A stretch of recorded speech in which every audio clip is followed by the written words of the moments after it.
This year, my congregation accomplished so much in a short amount of time. Every Sunday, even though I'm a 9 o'clock mass goer, I was, after both masses, in between masses, I was, tabling with our housing ministry. We're at the tables every Sunday pushing, and one of the things that really helped us in building momentum about this was not just me speaking in front of our church and tabling every Sunday, but was partnering with other ministries within our church, right?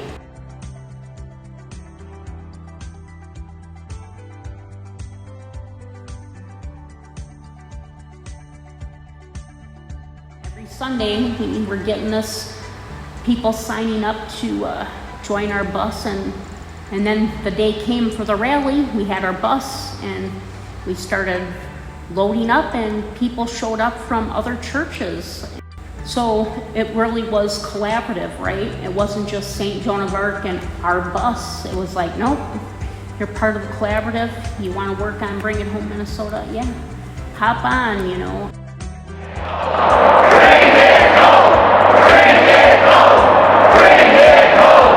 Experiencing the rally, it felt like such a blessing.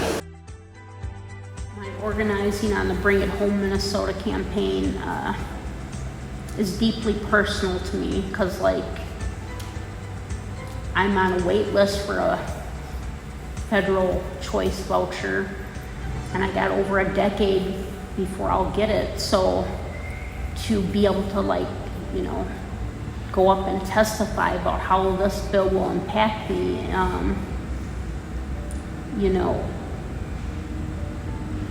there's something about not just showing up, but having agency over yourself and these issues that impact you.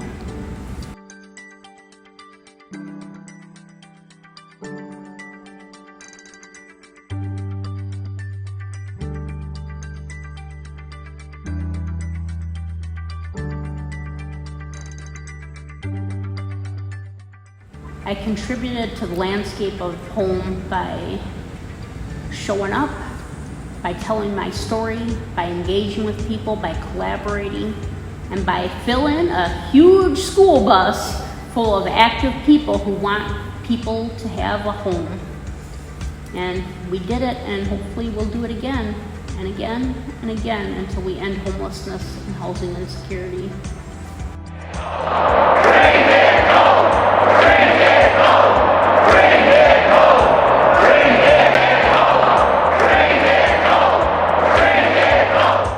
I'm Teresa Delata, and I believe in home.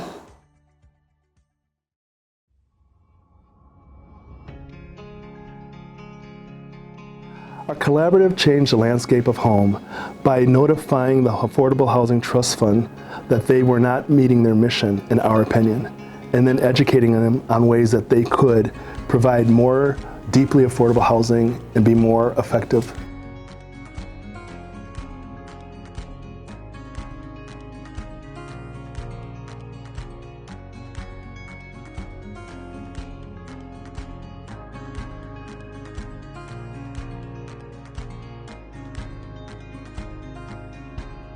Beacon wanted to build affordable housing in North Minneapolis, in particular with Emerson Village, but we didn't get the funding that was necessary to start our project there.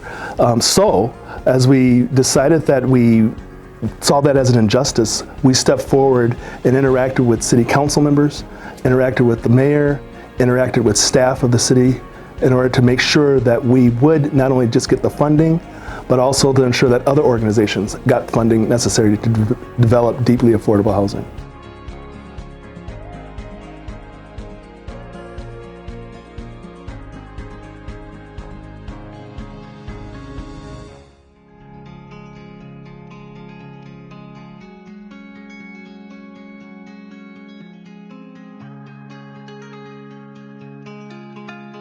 I'd say the affordable housing team accomplished quite a few things. In particular, this year was a culmination of a lot of work that took place beginning in 2020. Coming up with a final objective that we were looking for is more housing dollars going towards deeply affordable housing. And this year, the Affordable Housing Trust Fund articulated that they're going to be achieving some goals that are going to be making sure we have affordable housing that's more towards the 30% AMI, with the dollars not necessarily being a percentage of dollars, but actually a percentage of the amount of homes. So that's a big win. See that impact in action was astounding. Being able to actually feel that we accomplished a goal that we at first didn't know we were going to have to achieve. We thought that we were qualified to receive funding, and when we learned that actually there wasn't as many deeply affordable projects being funded through the Affordable Housing Trust Fund, we organized, moved forward in being able to achieve our goal, and once we achieved that, it was just a great feeling to know that the work that we put in was actually being realized. It takes a collaborative to see that all people have a home. To be a housing advocate takes compassion. It takes realization that everyone needs to have a home.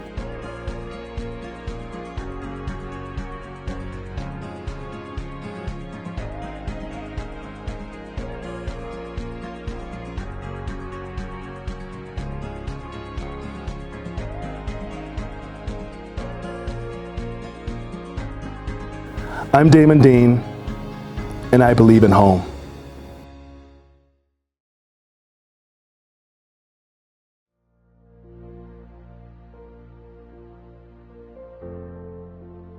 Our biggest accomplishment with Beacon was winning land use for Astor Commons. We've been really involved with that campaign from the very beginning, from the first announcements. And this was such a huge win to see that come through. Particularly with Astor Commons, we have a couple of teams that really help us do better engagement with the neurodiverse community we have here in this church, both overall and particularly the kids and youth. So I have a children's ministry team, and we also had a team that really was helping us do better hospitality within our neurodiverse population.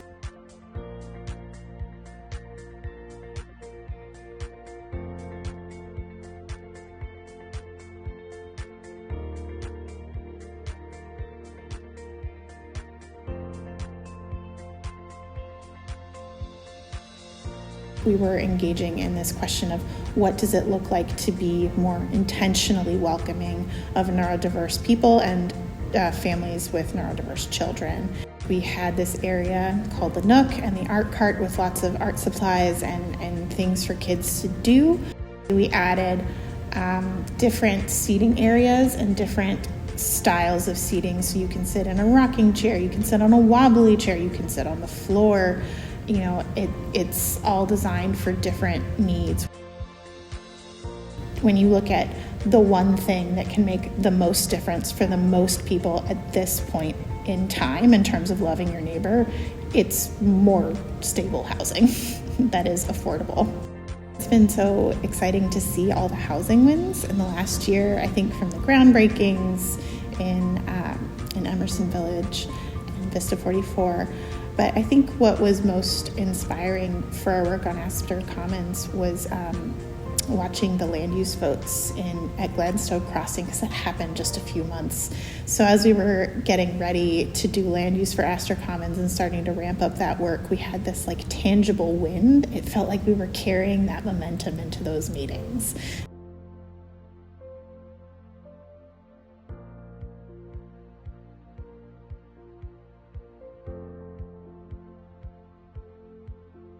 I think with congregational work like this, there's always this balance between, is this the work of the whole congregation, or is this the work of a particular part of the congregation?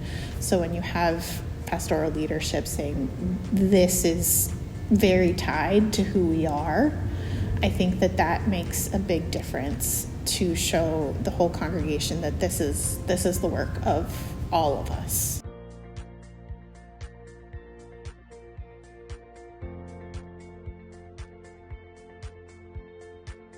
My name is Reverend Hope Hutchison, and I believe in home.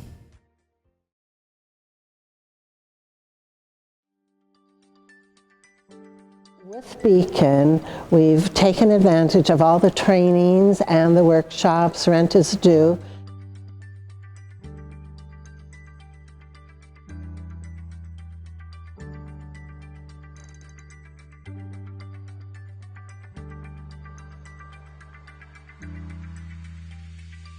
In one of the trainings we learned about having a communication list, and we are gradually, every time we talk about Beacon, usually have somebody who's interested in joining that list. So we've had people for the rallies at the Capitol, we went down to the Met Council meetings, and the exciting part has been when we've had a little money to give them.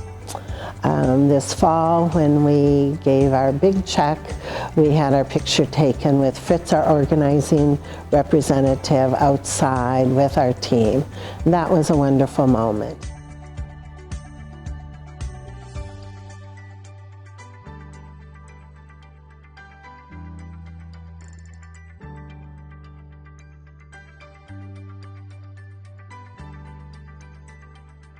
Our congregation Nativity has had a heart for homelessness for at least over 10, 12 years.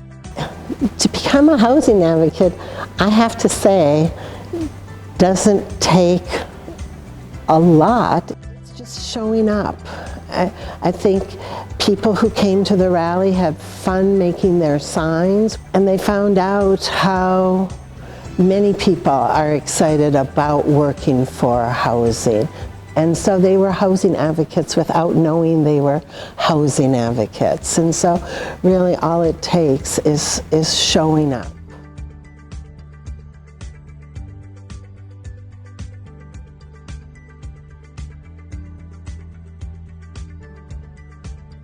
To realize how I felt in working with Beacon and housing issues is to learn to be persistent and patient.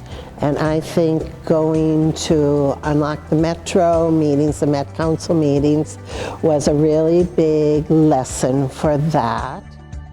What motivates me is every time I see somebody on a corner with a sign. Or today I left someplace and drove by somebody's camp on a street. And I just feel in my state there is enough so that everybody should have a home.